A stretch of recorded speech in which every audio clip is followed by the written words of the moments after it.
Biology is crystal clear that at the moment of conception, a unique individual comes into existence.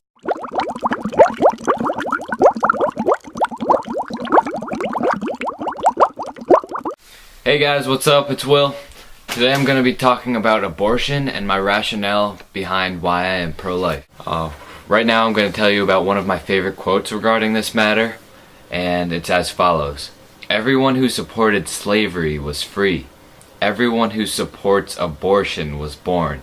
And that, my friends, is how oppression works. If you think about it, we've all taken the path to become the people who we are today. We're grown, fully developed human beings, and we were all inside of our mother's womb at some point. We were all fetuses, we were all embryos.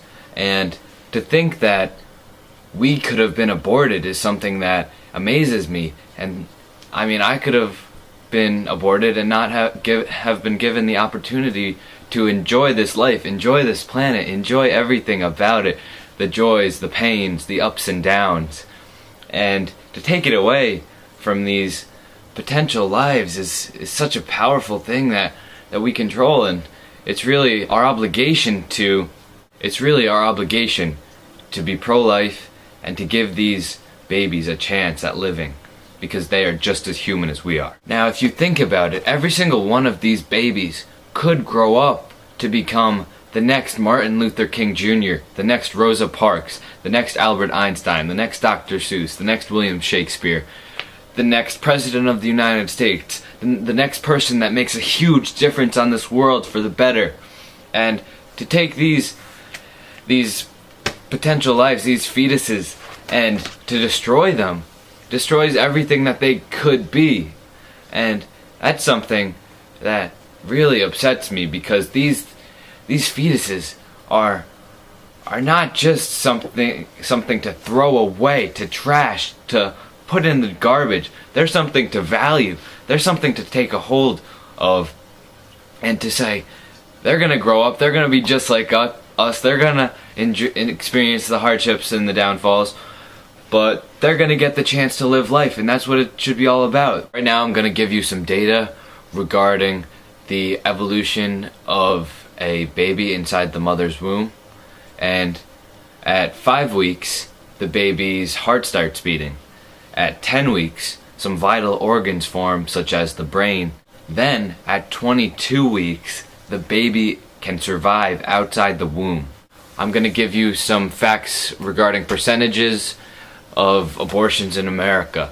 Now, 17% of abortions occur between the 9th and the 10th week. 1.5% of abortions occur after the 21st week. 71% of abortions occur before the 9th week. The sperm and the egg unite to form this unique individual that has 23 chromosomes of the mother's DNA and 23 chromosomes of the father's DNA. This new organism begins to develop as one. The sperm and the egg unite and they become one. And it's such a special process. And the interworkings of all this happening is it's like God's hands that are sewing together a new life. It's amazing how all of this stuff works. But to take this fetus and destroy it is something that I feel should never be done. Yet it happens on a daily basis in America.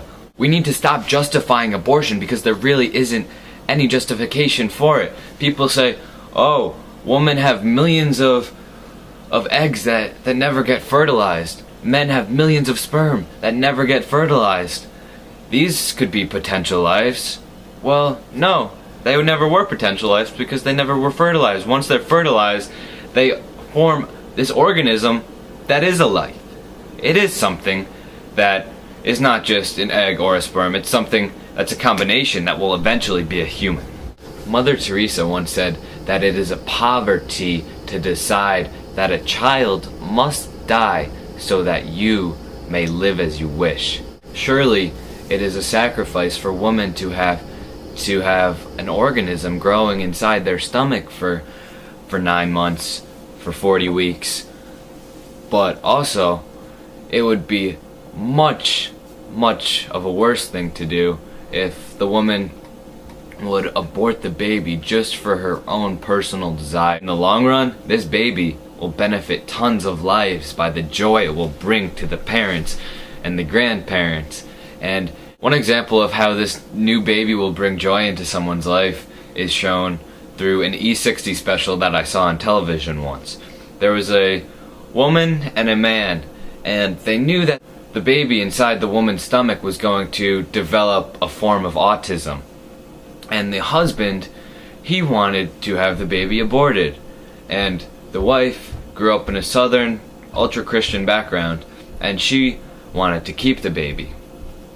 And the father just did not want anything to do with the baby. He even threatened to possibly divorce his wife if she had the baby, which is horrible. I know, it sounds bad. Eventually, the woman had the baby, and the father did not divorce, but at first he was hesitant to love this baby. I mean, once a baby is born, it's hard not to love it. This man was an avid runner, and he would run marathons, and then as the baby grew, she did develop autism, and the father really began to grow to love this child. At first he was hesitant, but then she just kept smiling. Father would hold this baby in his arms and see the smiling face, and how can you not love something like that? And eventually, when he ran his races and his marathons, take this child with him, put her in one of those push carriages, and he would push her for the entirety of the marathon. And these races and everything about this child helped the father to just grow a newfound love for this baby. And it's extraordinary that something like this can happen, because that guy wanted that baby aborted, and it just brought so much joy to his life. And sometimes people's selfishness to not want a baby comes into play when they decide whether to have an abortion. But let me tell you, in the long run, the baby will be worth it. If you trust in God and follow His will, then this baby will bring so much more into your life than you could ever imagine. Mother Teresa once said, "I feel the greatest destroyer of peace today is abortion, because it is a war against the child, a direct killing of an innocent child, murder by the mother herself. And if we can accept that a mother can kill even her own child, how can we tell other people not to kill one another? How do we persuade a woman not to have an abortion? As always, we must persuade her with love. And we remind ourselves that love means to be willing to give until it hurts."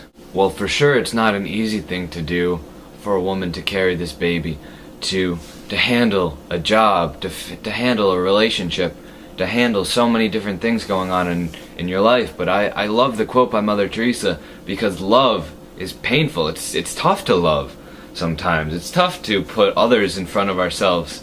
And in the end, if we do that, God will reward us. When we're selfish and conceited, that's when we tend to stray away from God. But if we love everyone, if we love the planet, if we love our babies, if we love our children, then we can become a society that is filled with peace. I feel so blessed to have been given the chance to walk on this earth, whether it's jumping in the water on a sunny day. It's a vast planet, and we get to explore it. We get to meet tons of different people, different unique individuals with different perspectives on life. We get to have discussions, debates. We get to enjoy arguments with parents. We get to enjoy the pleasures of food, and we get to enjoy so much. We have tons of pains too that come along with the condition of being a human. I think that we need to give this to all of our kids, and every year there are over 1 million abortions in the United States, and the one thing to think about is to treat others as you would like to be treated, because that's what it comes down to. If any of you guys have differing philosophical views regarding abortion, please comment on why you are pro-choice, and I hope you liked my video. Please get some discussion going, and I really want to hear what people have to say. Have a great day, everyone.